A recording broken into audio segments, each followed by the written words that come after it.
What is up, everybody? This is Keith, Go by Gator Guy 231 across the DFS industry, here to break down Tuesday's second league Champions League matches.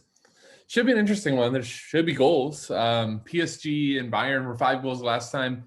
I don't remember what Bayern's expected goals were. It was like 4 something. So there should be goals. PSG hasn't exactly been dynamite defending. Bayern, unfortunately for them, haven't been exactly clinical finishing without Lewandowski. So a lot to discuss. And as you notice, like a minute in, and I'm just discussing Bayern PSG. I think that's going to be where a ton of the ownership is, which will be interesting. So I'm going to change it up. So I actually looked at this before I went on. The 138 videos on this FSI channel come to soccer. So probably like 10 to 12 are Tilt City. So I've done about 125 of these in about a year, all about the same format, right? You're like, here's the odds, here's the picks, here's some construction. Gonna change it up. I just want to change it up. So what we're gonna do is I'm gonna give you kind of the two, I think, pretty slam dunk, obvious plays. I'll just say it right now: Kimmich, Reece James. And I just want to talk about some strategies, like some different ways to build. I think so much of this slate is going to come down to what do you think is going to happen? And like in a lot of ways, that's most soccer sites, especially Showdown, right? In Showdown, the best GPP players in Showdown are saying, all right, here's the score outcome. Here's the lineup that makes that score happen. And here's another version of that, and another version of that, another version of that. Here's the contrarian option, all of that. You're scripting games, right? You're giving it a story, making a story with your lineup. And I think this slate in the second leg is going to be the same thing. Do you expect Bayern to storm back? And do they win 3-1? What does that lineup look like? If that's the case, I probably want a ton of Bayern, and what happens in Chelsea. Like, pick some storylines and build to it. So just going to try to change it up and do a little bit of that. Just a quick reminder, like, comment, and then subscribe. Really does help. All right, let's take a look at the odds. Give you a quick reminder as well of first leg scores. So first leg of Bayern PSG at Bayern. PSG scores 3, so 3 away goals for PSG. There are plus 192, Bayern's plus 125, 3.5 total. Huge total when it comes to a soccer game. And then Chelsea Porto, neutral site venue, I believe. Let me make sure. Yeah, it's in Seville. Chelsea's ahead 2-0. I don't know the away goals, what they're doing. It doesn't really matter for your construction. Like, if you think Porto comes back and scores 2 goals, it doesn't really matter what the away stuff is at. You can build to that. But Chelsea's solid favorite, minus 116. Porto 329, 2.5 total. I think in the first leg, a lot of people were really surprised how much Porto did create.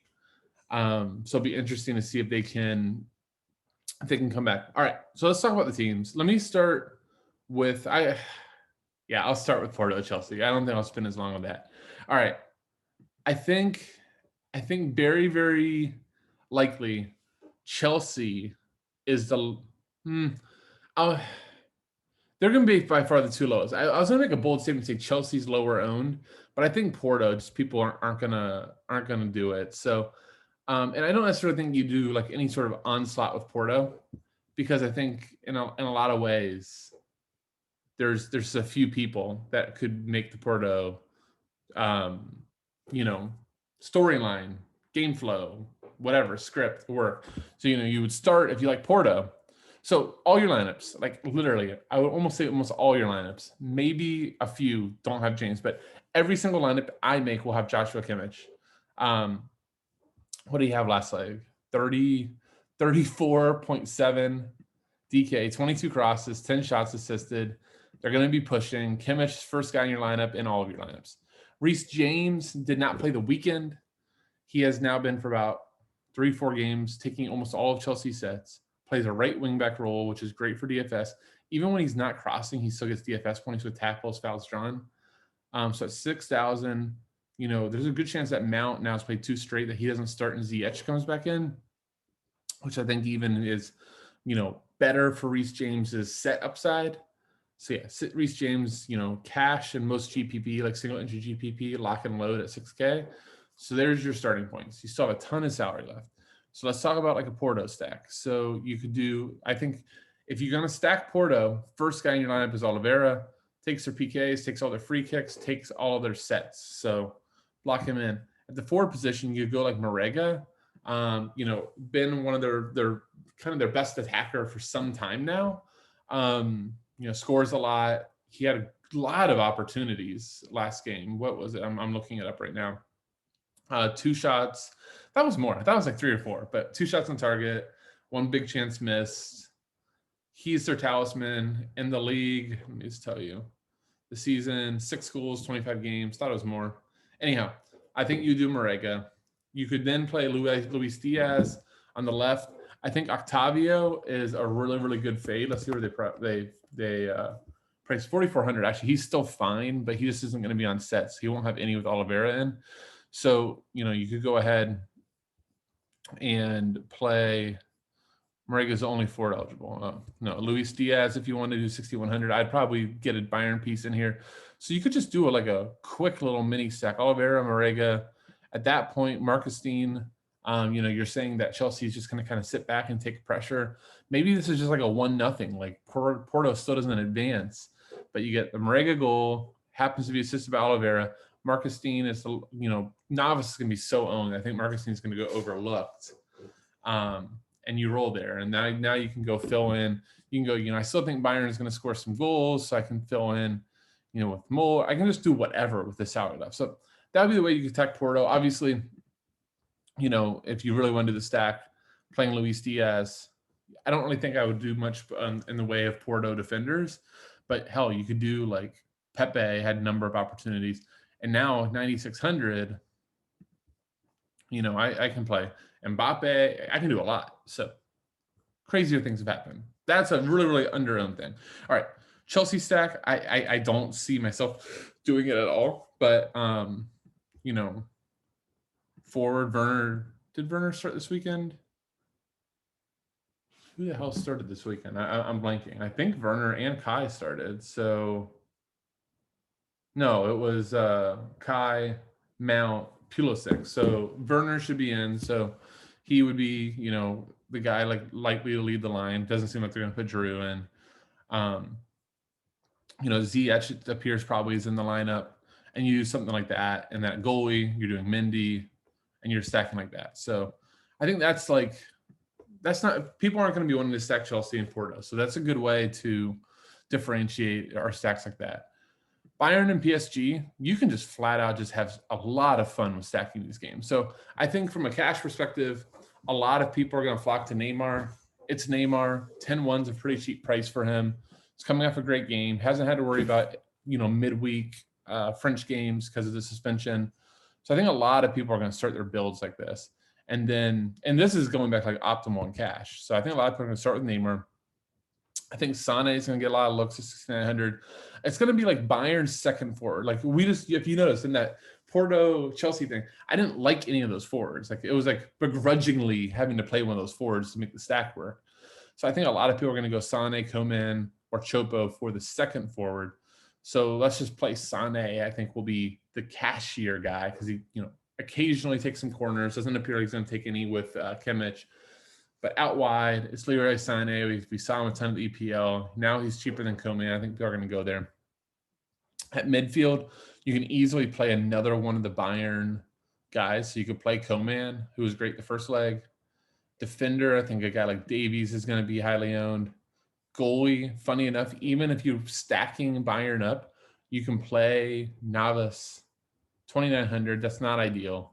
So, maybe instead of Coman, you do like Chopo, 4,100. Okay, now you're working with something, right? So something like that could work. And that's not even like that crazy for cash, right? Like Chopo, not only did he score the first leg, but 17.7. So take out the goal, take out the 10.7.7, without the goal. It's not bad.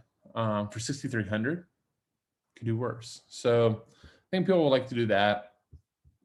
Something along those lines, Interestingly enough, so I kind of want to talk about the Bayern fullbacks because I was just before getting on this, shot Storm a message and I'm like, hey, I'm about to record. Like anything you like that you want me to mention.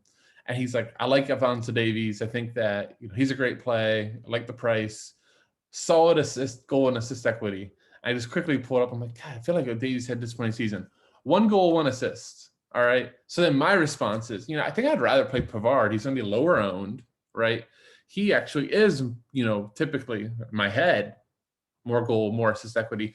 0 goals, 0 assists in the Bundesliga. So both of us, we kind of just chuckled after, what? Between Pavard and Davies. It's like 16 and 17 starts. 1 goal, 1 assist, both from Alphonso Davies. So look, I think Pavard and Davies are going to have to push forward a ton. They know they need goals. They were very good the first leg. I'm not saying that they're bad plays. I just was shocked that 1 goal, 1 assist. It's crazy. Anyhow, in the Bundesliga. So anyhow, I think there's a good chance, you don't have to play them, right? You could come down. Sule is out. So despite all of the arguments, Boateng 2,900, you could do worse. Kimpembe, for the longest time in interleague has always shown up with some goals. You could punt off defense, or you could come back over here to Chelsea and Porto and punt off defense. Pepe was great the first leg. I don't know what PSG. Let's just quickly see the predictions on the PSG fullbacks. Diallo is still predicted to play left back. I don't like him at all. I didn't like him last leg. I told everybody that he was chalk. I think I actually said that I'd rather play Marquinhos. He gets injured, but he scored a goal, right? So I think you look for the upside. I see Pereira predicted because I know Marquinhos picked up the knock, so that could be difficult. That would actually make me like Bayern even more if Pereira's having to play center back and Marquinhos, who's the top 5, top 6 center back in the world, is not playing. That's huge. So, all right. So talked about Bayern. Talked about. I'll just say this. With all the ownership that's going to be on Bayern, Bayern is going to be the chalk, all right? But a Neymar and Mbappe stack is going to come a little under-owned again. And with how much forward Bayern is pressing, doing Neymar, Mbappe, you still get Kimmich, right? So you get all the floor points. Maybe, you do end up playing Davies. Hell, you could do and Pavard. So you do all the floor options. Punt defender, that would be interesting. Of the Bayern guys, I kind of overlooked to see. Maybe this is why I did this format, because I'm just shooting out this information oh, here, all like a pinball. But Muller at 8,500 is definitely going to go under-owned. And it's Thomas Muller. He's going to be on PKs. He's a Bayern legend. Legends show up for big games. I think Muller is probably one of my favorite low-owned plays on the slate. And when I say low-owned, this is 2 games, right? So if you got any player around 20 to 25%, that's lowish owned. When you figure that Neymar is going to be 50%, Kimmich is going to be 80%, Reece James is going to be 60 or 70%. To find Thomas Muller at 20, that's low-owned. So I think he's really interesting. I really like the play.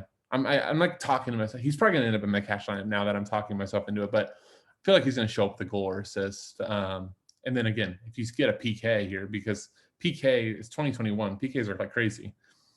More is really interesting. All right. I think that'll do it. I think I covered a lot. I hope, at least. Anyhow, hope you guys liked it. Sorry for the change up. I've done the same thing over and over again. I just wanted to talk and do it different. So let me know if you liked it, if it made a lot of sense. If not, I'll make sure I go back to the other version tomorrow for the preview. Guys, wish you all, guys and gals, wish you all luck. Thank you all for watching. Quick reminder, subscribe, comment, all that good stuff. Once again, Keith, aka Gator Guy 231. See you.